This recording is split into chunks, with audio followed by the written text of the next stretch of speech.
is Sam, and I'm a volunteer here at Wayside Waves, and I am also a certified clicker trainer. And this is my dog Mia, and she's going to be showing you a little bit today about how clicker training works. And first of all, you might be wondering, what is a clicker and why do we use clickers when we train our dogs? So a clicker is just a small little device. It just makes a click sound like this.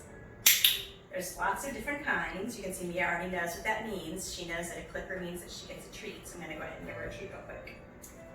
So when we do clicker training, it's a way to make training fun for your dog, so that they really want to work for you and enjoy working for you and working with you.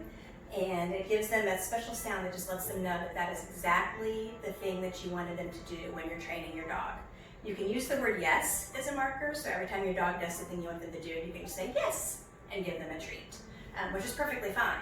But a clicker kind of has that extra special sound. It's not a word or a sound that they hear all the time in everyday life, so when they hear that click, they know they're in training mode and they know they've done exactly what you want them to do.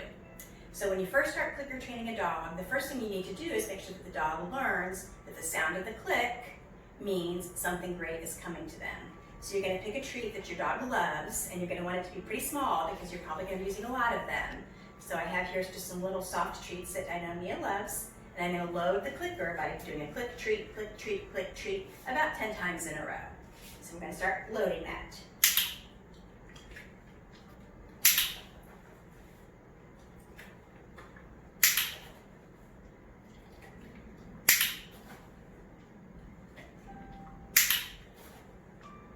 Since Mia already knows, we'll go ahead and stop there. You want to do it until your dog starts to kind of act like they understand why you're clicking and what's going to happen when they get that click.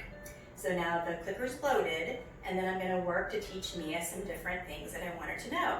You can do practical skills like sit and down. You can do fun skills like going through a hula hoop or going around a cone, whatever you want to do. One thing that I like to do early when I'm training a dog is just to click them for looking at you. Super easy to teach, and it's super important. When your dog learns to focus on you, you can teach your dog anything.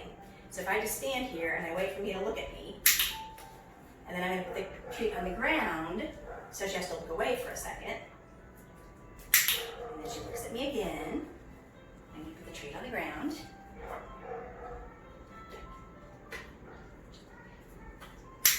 Looks at me again. So every time she looks at me, I'm going to give her a click and a treat. Pretty soon, once she's getting the hang of that, I'm going to start adding the word that I want to use for my cue, like saying, look, and then wait for her to look at me and click and then treat. That's one of the practical skills that she has learned. Another really important practical skill is to go to a mat or a bed. This is something you can use if you have friends come over and your dog's a little too wild and you want them to go to their mat and just sit there. If you take your dog with you to like the soccer game and you want your dog to hang out on the mat for a little while, this is a great skill for them to have. So Mia already knows this skill. The way I would teach it if she didn't is I would just lay the mat down. Anytime she even put a paw on that mat, I'm going to click her and treat her for that. And then pretty soon she's going to put more of her body on it and more of her body on it. So when I put this down, say mat, and I'm going to click her. I'm going to give her the treat over here because I want to make her get off the mat, so I give her the chance to go back to the mat. Mat. Mat. Since she's pretty good at it, I wait till she gets all 4 feet on there and sits down. When your dog is first learning, you're going to want to click them again just for putting a paw on there, and then wait for 2 paws, 3 paws, until they've got the hang of it. And then the last thing I'm going to show you today is something that Mia doesn't know yet. We have these 2 new toys in our house. This is just kind of a fun game. So we have lamb and we have alligator, or crocodile. We're calling him alligator though. And I'm going to lay these 2 down, and I want Mia to learn to bring me her lamb when I say lamb. So I'm going to lay these 2 toys down, and every time she touches the lamb, I'm going to click her and give her a treat. If she touches the alligator, I'm not going to tell her no, bad dog, nothing like that. I'm just going to ignore it and wait till she figures out, oh, I think I should have touched the lamb. All right, so let's lay those down. So I'm ignoring her now. And I'm going to give her the treat over here. So she'll go back and try again. What do you think, me? And she's focused on me. I'm just going to move around a little bit to kind of get her moving around again. What do you think?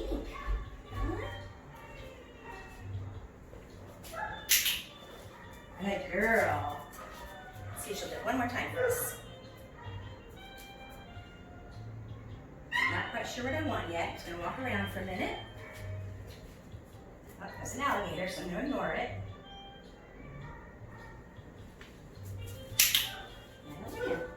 So I would just keep doing that a few minutes every day. Good girl. Until she starts to get the hang of it. And then I can get really tricky and switch the order of the lamb and the alligator around. Good girl. Good job. Sit. Good girl. Good job. So clicker training, great way to spend time with your dog, to have fun with your dog. Your dog will learn so many things you won't even believe what you can teach them. And you don't even have to stick with dogs. I've clicker trained cats, I clicker trained a guinea pig. I have friends who clicker train horses and even fish. So you can really do this with just about any animal, chickens, anything you want to clicker train. Your brother or sister maybe even. So it's just something really fun that you can do. All right, thanks for joining me today.